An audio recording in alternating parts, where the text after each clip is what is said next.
हाँ देखो, इसके पहले आपने काव्य बोध पढ़ा, काव्य बोध के बाद अब आ जाएगा आपका भाषा बोध। काव्य बोध 9 ही अंक का है, ये कितने अंक का है? 12 अंक का है। काव्य बोध में 5 सब टॉपिक बताए थे हमने, वो आप तैयार कर लिए गए हैं, ठीक है। इसमें काफ़ी चीज़ें हैं, अंक भी ज़्यादा है ना, 12 अंक। तो सबसे पहले आपको ये पता, सिलेबस पता होना चाहिए। देखो सामयिक काम है तो हमें सटीक जानकारी हो तो हम अच्छी तैयारी कर सकते हैं। अब ये 12 अंक केवल आपको 2 घंटे 3 घंटे में तैयार करा दिए जाएंगे। छोटे छोटे लेक्चर बनाएंगे 10-10 20-20 मिनट के। क्या होता है, ऑनलाइन ज़्यादा नहीं पढ़ पाते बच्चे, आध घंटा 1 घंटा बना दिया तो बीच में छोड़ भाग जाएंगे, पीछे भी चीज़ें डली रहेंगी, आगे आगे बार बार पढ़ते रहोगे। तो हमने क्या छोटे छोटे सब टॉपिक लिए हैं, उन पर चर्चा कर रहे हैं। तो भाषा बोध में 4-5 वीडियो बना देंगे, उसमें कंप्लीट कर लेंगे। तो भाषा बोध में है क्या? 12 अंक। पहले देख लो भाषा बोध में पढ़ना क्या है। गैस पेपर देख लो भाषा बोध का, 12 अंक, बिल्कुल सटीक बात करेंगे। 2-2 अंक के क्वेश्चन आते हैं। बोली, विभाषा, भाषा, मातृभाषा, राष्ट्रभाषा, राजभाषा, ये 6 शब्द ऐसे हैं जिनमें से 2 अंक पक्के हैं। एक पेज, अगर हम इसमें ये 6 शब्दों की व्याख्या हम 1 पेज में करेंगे, अगर वो आपने 1 पेज याद कर लिया तो आपके 2 अंक पक्के हो गए। यहां से 2 अंक आएंगे, देख लो, बोली, विभाषा, भाषा, मातृभाषा, राष्ट्रभाषा, राजभाषा, ये 6 शब्द हैं। ग्राफ बनाए के बताएंगे, 1 पेज बनाएंगे बस, और 2 अंक पक्के हैं। क्वेश्चन कैसे पूछे जाते हैं पहले ये समझ लो। क्या होता है, कई बार क्वेश्चन सही से समझते नहीं तो फिर आंसर नहीं दे पाते सही से। क्वेश्चन ऐसे आ सकता है, बोली किसे कहते हैं, इसकी 2 विशेषताएं लिखो। मातृभाषा किसे कहते हैं, 2 विशेषताएं लिखो। भाषा किसे कहते हैं, 2 विशेषताएं लिखो। मातृभाषा किसे कहते हैं, राष्ट्रभाषा, मान परभाषा के साथ 2 विशेषताएं, और 2 अंक पक्के उनके। किन्हीं 2 शब्दों में अंतर पूछ लिए थे। अंतर ज्यादा पूछते हैं कि इससे 2 क्वेश्चन कंप्लीट होते हैं। जैसे हमने 1 क्वेश्चन पूछो ऐसे, बोली किसे कहते हैं, 2 विशेषताएं लिखो, तो 2 अंक में 1 ही क्वेश्चन तो कवर भाव। और अगर हमें अंतर पूछ ले, बोली विभाषा में अंतर लिखो, तो 2 क्वेश्चन होते हैं। तो अधिकांश हमें अंतर आते हैं। जो भाषा बोध है इसमें कुछ अंतर ज्यादा आएंगे। तो अंतर कैसे बन सकता? बोली विभाषा में है, बोली भाषा में, विभाषा भाषा में, कोई 2 शब्द लेके अंतर बना सकते हैं। इनमें भी टिप्पणी आ सकती है, अंतर आ सकते हैं। तो 2 अंक यहां से पक्के हो गए। आगे चलो, और कहां से? तत्सम, तद्भाव, उपसर्ग, प्रत्यय, देश शब्द, विदेशी शब्द, रूढ़ शब्द, यौगिक शब्द, ये जो 8 शब्द दिख रहे हैं, कितने? इन 8 शब्दों का 1 पेज बनाएंगे। इनमें अंतर आते हैं, 4 क्वेश्चन बनेंगे यहाँ। कैसे? तत्सम तद्भाव में अंतर, उपसर्ग प्रत्यय में अंतर 2 क्वेश्चन, देश शब्द विदेशी शब्दों में अंतर, रूढ़ शब्द यौगिक शब्द में, कितने? 4 अंतर। 2-2 अंतर याद करने, ज्यादा चक्कर में नहीं रही हो। कितने अंतर? पहलो अंतर जो हम बनाएंगे वो परभाषा को बनाएंगे। कुंजियों में क्या रहता है, वैसे अंतर बना रहे। हमने क्या किया, पहलो अंतर हमने क्या को बनाओ, परभाषा का। फायदा क्या कि अलग से आ जाए तो भी आप लिख सकते हो, और दूसरी हमने बाकी विशेषता लिखी है।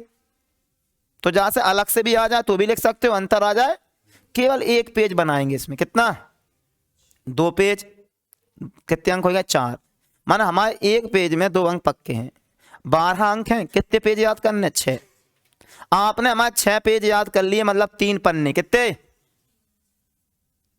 तो आपके 12 अंक पक्के हो गए। और सील लगाएगा, ठोंका कोई नहीं, चाहे शर्त लगाना शर्त लगा लियो, पहले पैसे जमा करने पड़ेंगे। अगर इन 3 पेजों में से 12 अंक नहीं, 3 पन्नों में से 12 अंक नहीं आए, लगा सकते हो जितनी दम है तुम में। आगे आओ, तकनीकी शब्द, निपात शब्द, शब्द युग्म, काव्य परिचय और काव्य के वाक्य परिचय और वाक्य के प्रकार। इनमें से एक क्वेश्चन यहां से आएगा।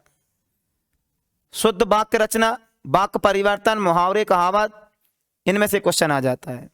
गद्य, ये क्वेश्चन यहां से पक्का है। भाव पल्लवन, गद्य की प्रमुख विधाएं, गद्य साहित्य का इतिहास, यहां से दो क्वेश्चन भी आ जाते हैं। 2 कैसे? जामे से गद्य की प्रमुख विधाएं, यहां से तो एक आना ही है। नाटक एकांकी में अंतर, उपन्यास कहानी में अंतर, आत्मकथा जीवनी में अंतर, संस्मरण रेखा चित्र में अंतर। यहाँ 4 अंतर हैं। विचार अंतर 1 पेज में बनाएंगे, 1 अंतर आ जाएगा। शुक्ल युग, द्विवेदी युग, गद्य साहित्य के इतिहास की वीडियो डली है पहले ही से। तो ये 12 अंक हैं। कितने हैं? ये 12। ये हमने तुम्हें क्या दी, कई बच्चों को ये पता नहीं रहता है कि भाषा बोध में क्या करना है। हमने आपका लिख दिया। ये जो हमने 6 पेज बनाने जा रहे हैं, कितने पेज? 6 शॉर्ट वीडियो, तो वो उसमें सब आपको आ जाएंगे। ठीक, अब हम आगे बढ़ते हैं। आपको पता चल गया 12 अंक कैसे हैं। आगे देखते हैं। आगे देख तो इसमें हमने लिखा, 1 पेज हमने तैयार किया है। देखो, बोली, विभाषा और ये भाषा। पहले कॉलम में हमने बोली ली है, दूसरे में हमने विभाषा ली है और तीसरे में हमने भाषा ली है। यहाँ आप ऊपर लिख लेना बोली, विभाषा, भाषा। तो पहला जो हम बताएंगे, पहला अंतर होगा, हमने ग्राफ बना के समझाएंगे रहे हैं, इससे आपको एक साथ बहुत सारे क्वेश्चन याद होंगे। तो देखो बोली क्या है, सब लोग जानते हैं बोलचाल की, क्या बोलचाल की घरेलू भाषा को बोली के नाम से जानते हैं, जो हम घर पे बोलते हैं, समझ रहे हो, वो होती है आपकी क्या, बोलचाल की जो घरेलू बोली। अब देखो खड़ी बोली और राजस्थानी, ठीक है, राजस्थान वाले जो है राजस्थानी बोली का उपयोग करते हैं, कुछ लोग खड़ी बोली का उपयोग करते हैं, ठीक है। अच्छा, अब आ जाओ बोली का अधिक, जो बोली है तुम्हारी, क्या जो बोली है, बोली का अधिक विकासमान रूप, ये रूप लिखा है यहाँ, बोली का, जो हमने क्या कहा, कुछ चीजें जल्दी में लिखते समय तो उसको थोड़ा ध्यान देना है। क्या लिखना है, बोली का अधिक विकासमान रूप जिसके अंतर्गत साहित्य का सृजन हो, विभाषा कहते हैं। जैसे हम बोली कहीं है, कभी कभी बोली विकसित हो जाती है, क्या हो जाती है, उसमें हम साहित्य लिख दें, क्या लिख दें, कोई रचना लिख दें, तो वो क्या हो जाएगी, विभाषा हो जाएगी। तो हमने लिखा बोली का अधिक विकासमान रूप क्या कहलाता है, विभाषा कहलाता है, लेकिन इसमें साहित्य लिखा जाता है। फिर भाषा वह साधन है जिसके द्वारा मानव अपने भावों विचारों को दूसरे तक पहुंचाता है। जैसे हमारे मन में भावना हो, नहीं तो मैं गाली दे दें, ठीक है, तो हमारी भावनाएं उमड़ती हैं। अब वो भावनाएं अलग अलग हो सकती हैं, तो अब जो भावनाएं उमड़े और बात तुम्हारे तक पहुंचाने हैं, सुनो, तो वो भाषा होती, क्या होती है। अब जैसे आप इंग्लिश नहीं जानते हो और वो तुम्हें घर आए चले जाए, तो तुम्हें उत्तेजना पैदा होगी, गुस्सा आएगी, नहीं आएगी, बात अर्थ ही नहीं समझ पाए।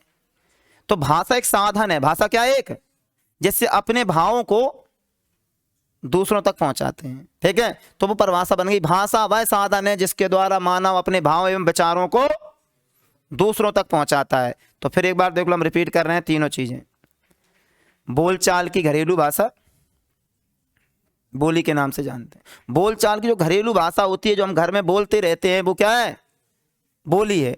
और बोली का अधिक विकासमान रूप क्या है, विभाषा है। बोली जब अधिक विकसित हो जाए, जिसमें हम साहित्य लिख दें, तो उसे हम विभाषा कहते हैं। और भाषा वह साधन है जिसके द्वारा हम अपने भाव विचारों को दूसरों तक पहुंचाते हैं। उदाहरण सभी लोग जानते हैं, अंग्रेजी, हिंदी, ये प्रमुख भाषाएं हैं। हलंत लगी है, ठीक है, इसका मतलब आधा होता है, ठीक है, इसमें फॉन्ट वो है नहीं है। अवधि और ब्रिज, अवधि और ये विभाषा है, ठीक है। तो परिभाषा और उदाहरण हो गए, क्लियर है।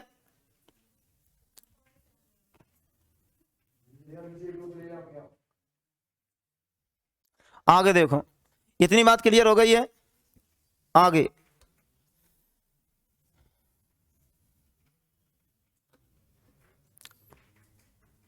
अब हम इसकी विशेषताएं बताने जा रहे हैं। आप सभी लोग क्या करोगे, एक पेज जब बनाओगे, इसे जब कॉपी करोगे, तो आप एक पेज में 3 कॉलम कर लेना, ठीक है।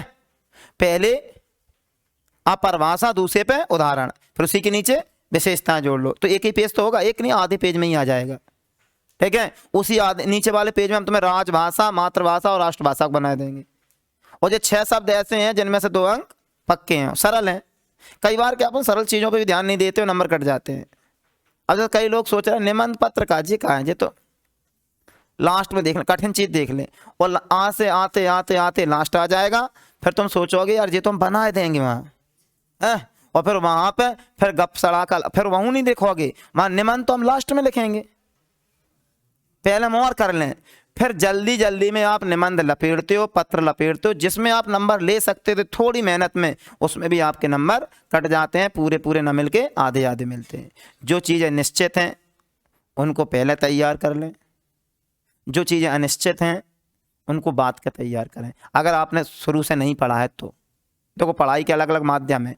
2 प्रकार के विद्यार्थी होते हैं, एक तो शुरू ही से पढ़ते रहे होंगे, शुरू ही से उन्होंने किताब पढ़ी होगी, शुरू से हिंदी पे ध्यान दिया होगा, उनकी बात अलग है। लेकिन आपने शुरू से हिंदी नहीं पढ़ी है, तो हम तुम्हें सलाह देते हैं उन क्वेश्चन को पहले करो जो निश्चित हैं, क्या है, सरल हैं, वो कर लो, अच्छे से लिख के रख लो, एक बार रीडिंग लगा लो। अनिश्चित में बात करो। जैसे तुमने पहले से हिंदी नहीं पढ़ी तो अब ये गद्यांश है, पद्यांश है, अव्यक्ति माध्यम है, वितान है, इनमें एक एक क्वेश्चन आने हैं, एक एक क्वेश्चन आने, पूरी बुक है। अब वितान से एक क्वेश्चन आने हैं, 5 ओटी आने, किताब पूरी है। अव्यक्ति माध्यम से एक क्वेश्चन आएगा, 2 अंक और ओटी आएंगी। तो आपने किताब पहले पढ़ी नहीं, अब इतनी जल्दी किताब पढ़ नहीं पाएगी। तो हम इसका सीधा सॉल्यूशन देते हैं, सुन लो, ध्यान से सुनना। जिन्हें वितान और अव्यक्ति और माध्यम कैसे कर सकते हैं, फिर हम इस पर एक वीडियो लेक्चर डालेंगे, एक वितान पे डालेंगे और एक अव्यक्ति, एक घंटे का पूरा होगा और वह हम कवर हो जाए। कैसे? हम जब अव्यक्ति और माध्यम का लेक्चर बनाएंगे तो उसमें हम कुछ इंपॉर्टेंट क्वेश्चन देंगे, केवल 10 क्वेश्चन। कितने? और भाई मैं फंस जाएगा। ठीक, कुछ ओटी लिख के PDF फाइल बना के डाल देंगे, भाई मैं से ओटी फंस जाएंगी, खत्म का परेशानी है।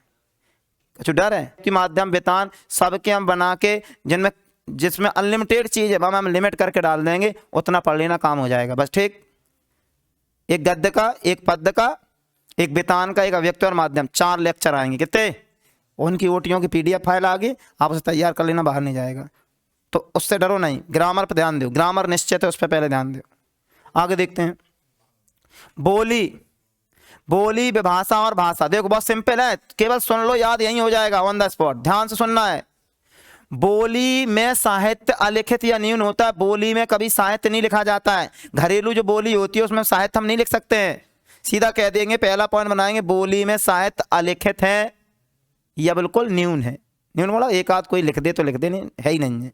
विभाषा में इसमें साहित्य का सृजन होता है, साफ लिखा देखो, विभाषा में साहित्य का सृजन होता है और भाषा में तो प्रचुरता में होता है। सबसे अधिक साहित्य काय में लिखा जाता है? सबसे अधिक साहित्य लिखा जाता है, साहित्य प्रचुरता में लिखित होता है। तो एक अंतर हो गया, एक विशेषता हो गई। फिर सुन लो ध्यान से, बोली में साहित्य अलिखित होता है, माने बोली में साहित्य नहीं लिखा जाता है। विभाषा में साहित्य का सृजन होता है और सबसे ज्यादा सृजन कहाँ होता है? भाषा में। एक अंतर, एक विशेषता। दूसरा देखो, बोली का क्षेत्र सीमित होता है, क्या घर में ही तो है? बोली का क्षेत्र सीमित होता है। विभाषा का क्षेत्र बोली से अधिक और भाषा से कम, ये माने मीडियम है, बीच की है। ठीक है, देखो साहब लिखा है, विभाषा का क्षेत्र बोली से अधिक व्यापक होता है परंतु भाषा से कम व्यापक होता है। और सबसे व्यापक कौन का होता है? भाषा का। ये बात काय की हो गई? क्षेत्र की। ठीक है, फिर सुन लो दूसरा पॉइंट, हमने क्या कहा? बोली का क्षेत्र सीमित होता है, विभाषा का बोली से अधिक और भाषा से कम, और सबसे ज्यादा विस्तृत क्षेत्र कौन का होता है? भाषा का।